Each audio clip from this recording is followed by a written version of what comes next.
ঘুরতে গিয়েও ঘোরা হলো না আমাদের। কেন ঘোরা হলো না আর কি কেন কারণে ঘুরলাম না আমরা তা দেখতে হলে পুরোটা ভিডিও দেখতে হবে। আসসালামু আলাইকুম everyone, welcome back to our new blog. এটা হচ্ছে ঈদের প্রথম দিন, মানে ঈদের পরের দিন আর কি। তো ঈদের দিন তো দেখতেই পেলেন আমরা আম্মুর বাসায় গেলাম, কিভাবে কি সারাটা দিন পার করলাম। আর আপনারাও কিভাবে ঈদ কাটিয়েছেন সেটা কিন্তু অবশ্যই জানাবেন। আমাদের ঈদটা আলহামদুলিল্লাহ অনেক ভালোই কেটেছে। আর এটা হচ্ছে ঈদের পরের দিন। তো আম্মু, আমার শাশুড়ি, আমরা সবাই সহ প্ল্যান করছিলাম যে কোথায় যাবো ঈদের পরের দিন। যেহেতু রোজার ঈদ একটু ঘোরাঘুরি করতে হবে। আর ঘোরাঘুরি করার জন্য কোন জায়গায় গেলে বেটার হবে, কোন জায়গায় মানুষ একটু কম থাকবে। তো এইসব প্ল্যান করতে করতে আসলে দেখলাম, খোঁজ খবর নিয়ে দেখলাম যে প্রায় প্রতি জায়গায় ভিড়। ঢাকায় মানুষ কম থাকলেও এখন ঈদ যেহেতু সবাই একটু ঘোরাঘুরি করবে, এটাই স্বাভাবিক। তো এগুলোর প্ল্যান করতে করতে আমরা মানুষ যেহেতু সব জায়গাতেই থাকবে, সেজন্য আমরা প্ল্যান করে চলে গেলাম হচ্ছে আগারগাঁও কেক পট্টিতে। সেখানে গিয়ে আমরা দেখলাম প্রথমে চকলেট কেক ছিল, আর এখানে কেকের ওপর কিছু মাছি ছিল যার কারণে খাওয়ার রুচি আসেনি। আর এই যে এখানে ছিল হচ্ছে পুডিং আর ফিরনি, এই টাইপসের কিছু। আসলে এই জায়গাটাতে আমরা প্রায় প্রায় আসি, মাঝে মাঝে আসা হয়, কারণ এখানে হচ্ছে মেলার মতো একটা ভাইবস কাজ করে।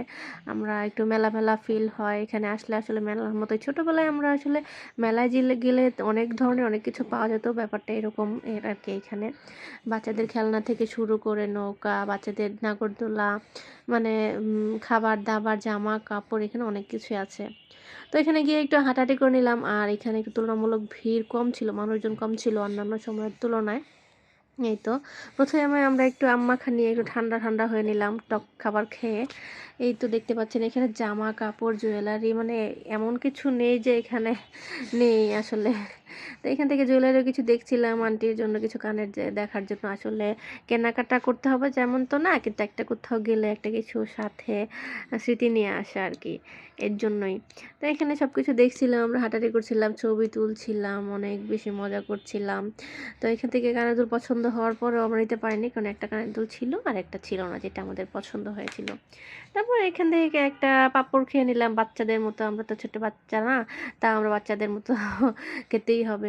আম্মুর এখানে একটা ট্রে পছন্দ হয়েছিল, যদিও নর্মাল। তো এখানে যেহেতু আসছে, স্মৃতি নিয়ে যাবে, যে এই জায়গায় ঘুরতে এসেছি, ওই জায়গার একটা স্মৃতি থাকবে।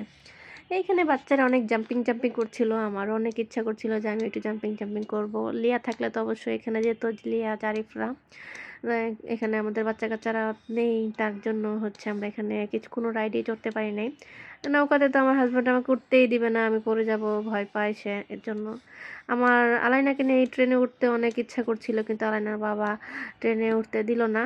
কেয়ার করার কিন্তু এটা হচ্ছে অনেক রিস্কি একটা জায়গা, মানে রাস্তার মাঝখানে, মেলা হোক আর যাই হোক, একদম রাস্তার মাঝখানে একটা ট্রেনের দোকান, মানে ট্রেনের এইটা, মানে স্ট্যান্ডটা রেখেছে, একদম রাস্তা ব্লক হয়ে গিয়েছে।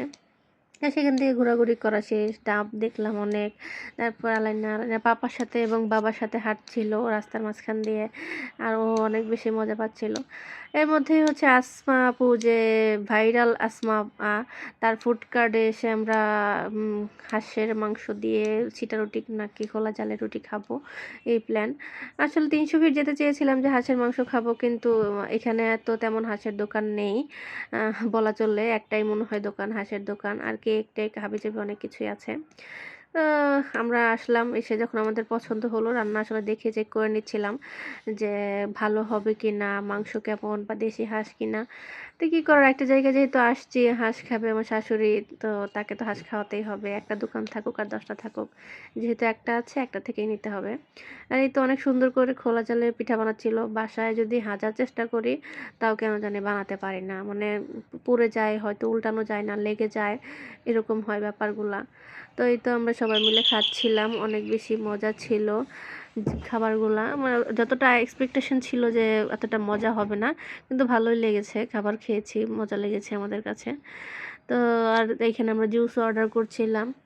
এই তো হচ্ছে মাংস, আর এখানে হচ্ছে আবার আমরা প্রয়োজন ছিল তাই আবার আমরা নিয়ে আসলাম যে আবার খাবার খাবো, ভালোই লাগছিল। আর এখানে হচ্ছে ভাইরাল আসমা আপু যখন এসে শরবত বানাচ্ছিল, তো আমরা জুস অর্ডার করেছিলাম, সেখান থেকে একটু ভিডিও নিয়ে নিলাম।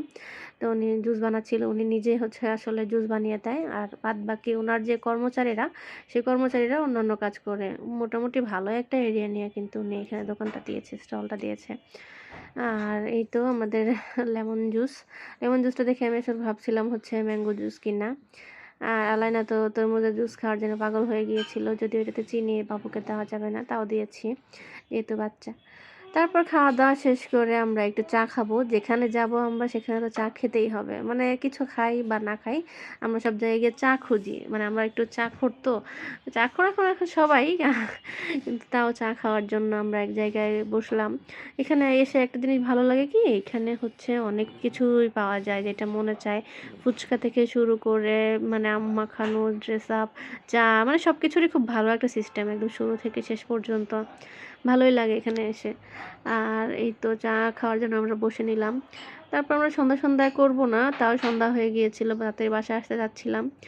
তারপর আমরা চা খেলাম, খাওয়া দাওয়ার পর একটু বসে বাতাস খাচ্ছিলাম, মানুষজন কম ছিল, এটাই অনেক বেশি ভালো লাগছিল যে মানুষজন অনেক কম, একদম ভিড় ছিল না, ক্রাউড ছিল না, গরম ছিল না, আর একটু ঠান্ডা ঠান্ডা পরিবেশ। তা আপনারাও যাবেন, আনন্দ করুন। আল্লাহ হাফেজ।